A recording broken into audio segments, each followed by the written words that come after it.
I was standing in the driveway of a house I had helped pay for when my son-in-law stepped outside, crossed his arms, and told me I had shown up at a bad time. Not a bad time because someone was sick. Not a bad time because they were busy. A bad time because, as he put it, my daughter and he were trying to have a relaxing Sunday, and my visits were starting to feel, and I remember this word exactly, intrusive. I had driven 40 minutes from my apartment in Knoxville. I had brought a casserole dish wrapped in foil, still warm from my oven. I was 67 years old, a retired school nurse, and I was standing in a driveway holding food I had cooked for my own child while her husband told me I was an intrusion. I said I was sorry. I took the casserole back to my car. I drove home, and I did not say a single word about the $1,100 I had transferred to their joint account 4 days before. My name is Dorothy. I raised my daughter, Renee, alone after her father passed when she was 9 years old. I worked 31 years at the same elementary school. I clipped coupons, drove a used car, wore the same winter coat for 8 years. I did all of that so Renee could go to a good college, graduate without debt, and start her life with more than I ever had. She did. She graduated. She got a good job in marketing. She met a man named Travis at a conference in Atlanta, and within 2 years they were married and living in a 4-bedroom house in a suburb of Nashville, Tennessee. I was so proud of her I cried at the wedding. I mean really cried, not polite mother-of-the-bride tears, the kind that embarrass you in photographs. The first time Travis asked to borrow money, Renee and he had been married for about 8 months. He had left his job to start a business, something in digital consulting. I never fully understood it, and the business was slow to get started. Renee's salary covered the mortgage and groceries, but they were behind on her car payment and one of the utility bills. I sent them $2,000. Renee called to thank me. She sounded relieved. She said it was just a rough patch and they would pay me back as soon as Travis got his first few clients. I told her not to worry about it. I meant that in the way you mean things, when you believe they are temporary. Travis got clients. The business started growing. Renee got a raise.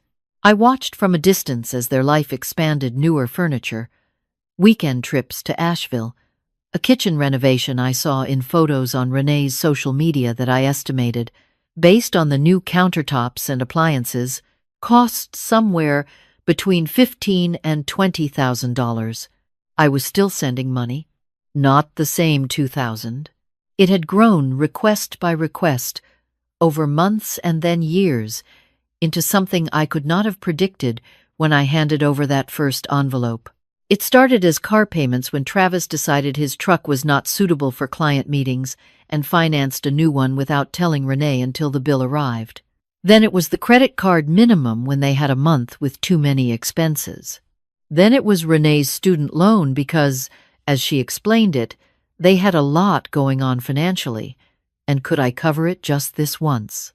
Then just this once became a standing arrangement that no one formally announced. It simply became expected, like a subscription I had signed up for without reading the terms. I kept a notebook in my kitchen drawer. Every time I sent money, I wrote it down. The date, the amount, what it was supposed to be for. I kept that notebook because I am a practical woman, and I was a school nurse for 3 decades, and school nurses learn early that when something in the building does not look right, you document it. I did not think of what I was doing as documentation at first. I thought of it as being organized. The first time I understood it was something more than that, was a Thursday evening in March, about 3 years into the arrangement. I was sitting at my kitchen table going through my monthly budget, and I opened the notebook to add a new entry to $1,800 I had just sent, to cover what Renee described as an unexpected tax bill, and I sat there and I counted the entries. There were 73. 73 separate transfers, payments, or cash amounts over roughly 36 months. I added them up on the back page of the notebook with a pencil because I wanted to feel the weight of each number as I wrote it. The total was $61,420. I sat in my kitchen for a long time after that. The refrigerator hummed. The streetlight outside my window came on. I did not move. $61,000. That was more than my first house had cost. That was more than I had made in 2 full years of work at the school. That was money I had saved across decades of careful, deliberate living, and I had sent it, a little at a time, to a household where my son-in-law drove a new truck, and my daughter posted photographs of herself at a rooftop bar in Savannah. I closed the notebook. I made myself a cup of tea. I did not call Renee. What I felt that night was not anger exactly. It was something older and quieter than anger. It was the feeling of finally seeing something clearly that you had been looking at for a long time without letting yourself understand it. I thought about the driveway. I thought about standing there with the warm casserole and being told I was intrusive.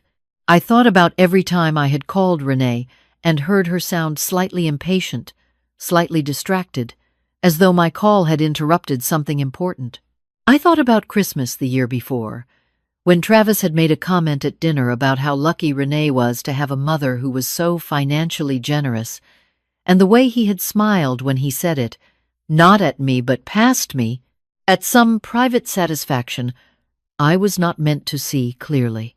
I had been paying for their life, while they treated me like a guest who had overstayed a welcome I had never actually been given. The next call came 10 days later. Renee, quick and casual, the way you ask someone to pass the salt. Travis had found an opportunity to expand the business, she said, a partnership with another firm, but it required some upfront capital. They were a little short. Did I think I could help out? I asked how much. She said, $6,000.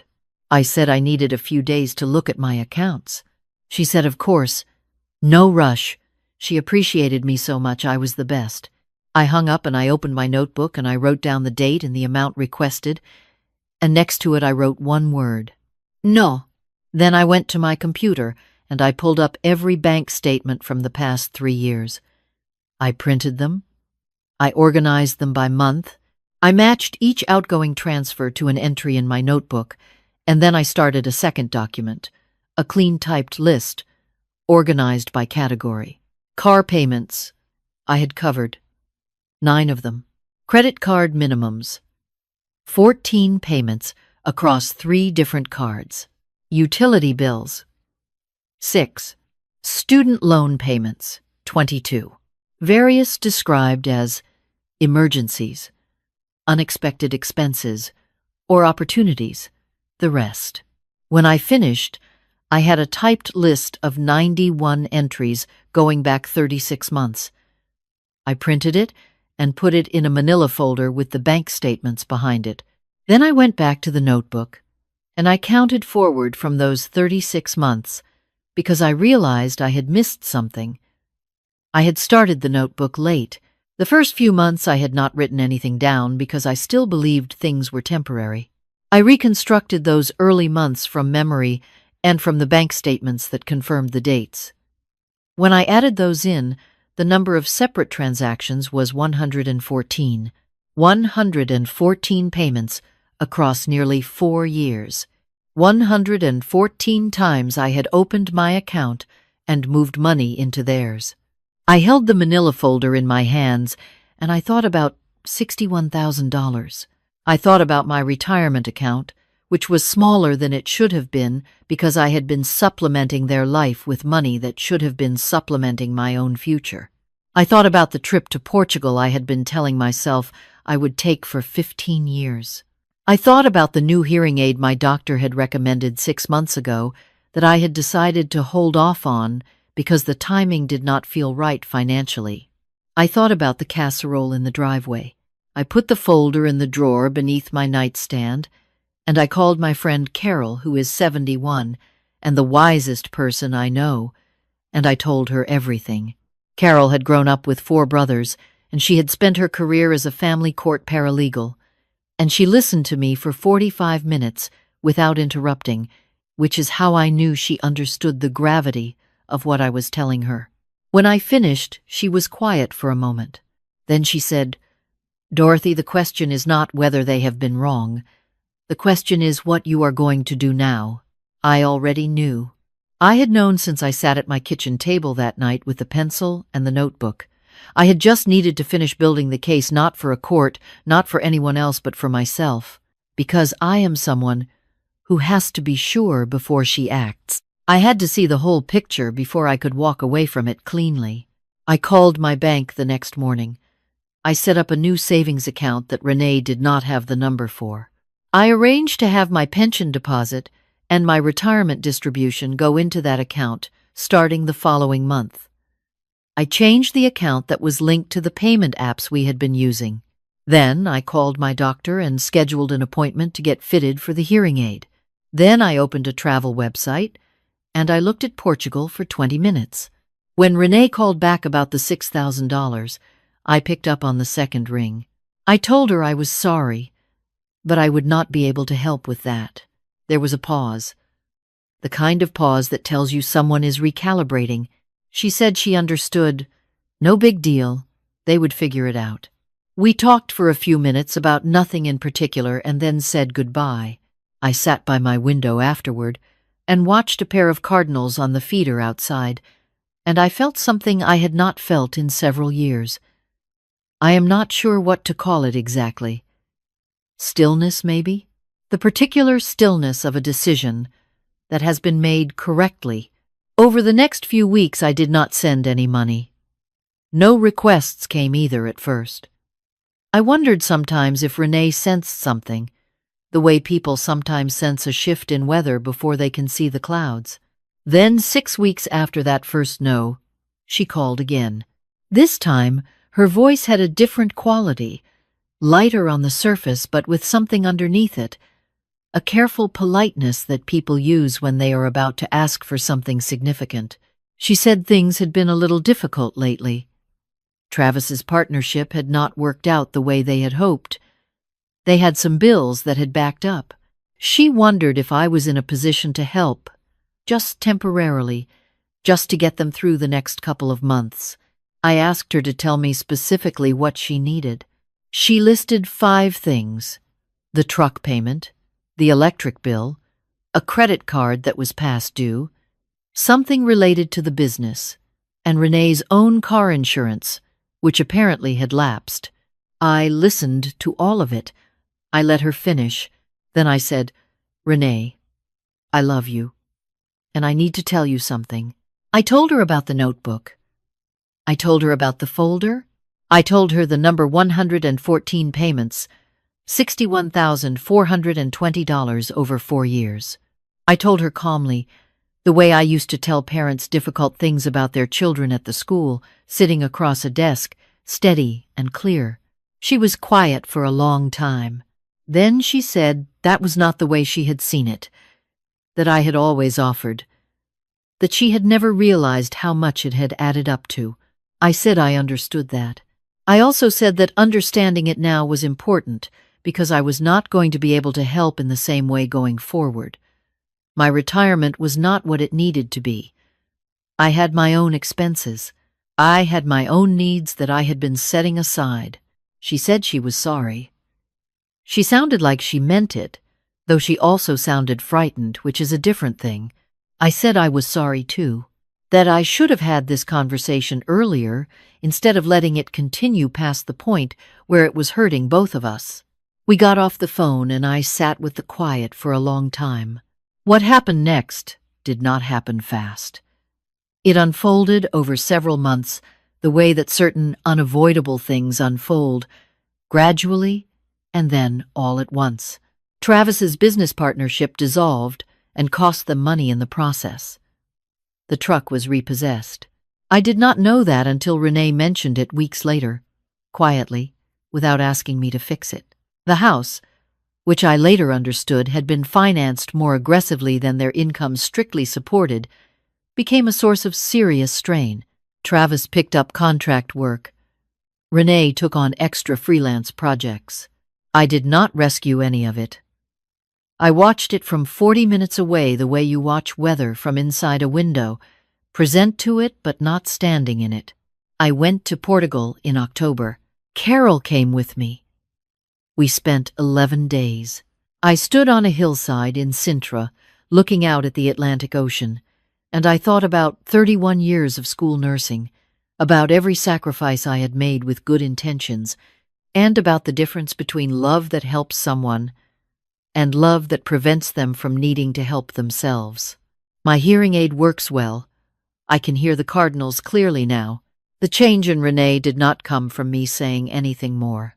It came, I think, from the months of managing their own life without a safety net they had stopped noticing was there.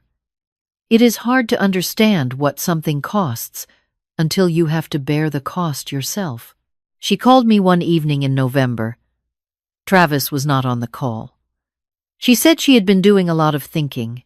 She said she was ashamed of how things had been, not just the money, but the way she had treated me, the way she had allowed me to be treated. She said she did not expect me to forgive it quickly.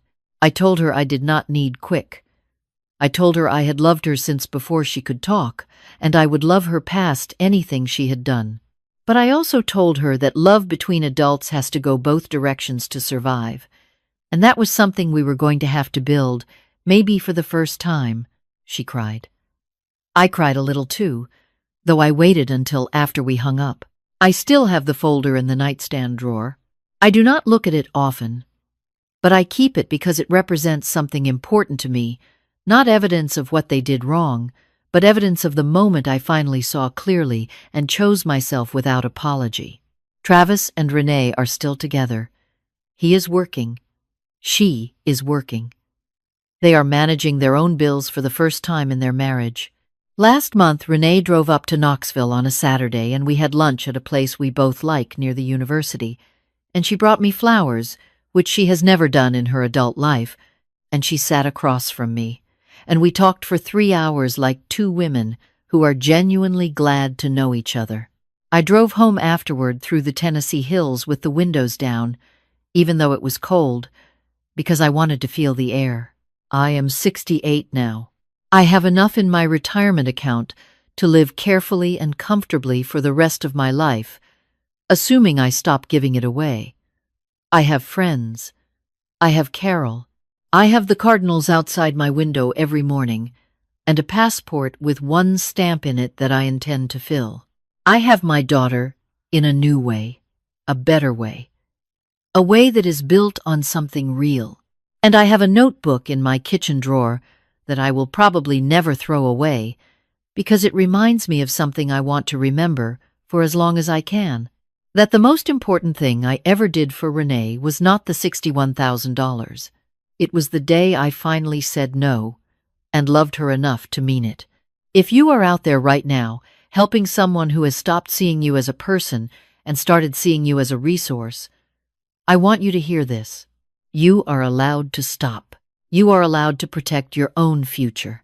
You are allowed to love someone and refuse to disappear into their needs. Your retirement is not a backup fund for people who will not manage their own lives. Your comfort is not a luxury. Your peace is not something you earn by sacrificing everything else. You have already earned it. Thank you for spending time with me today. This is my story, and if any part of it felt familiar, I hope it gave you something useful to carry with you. From Knoxville, Tennessee, this is Dorothy, and I am doing just fine.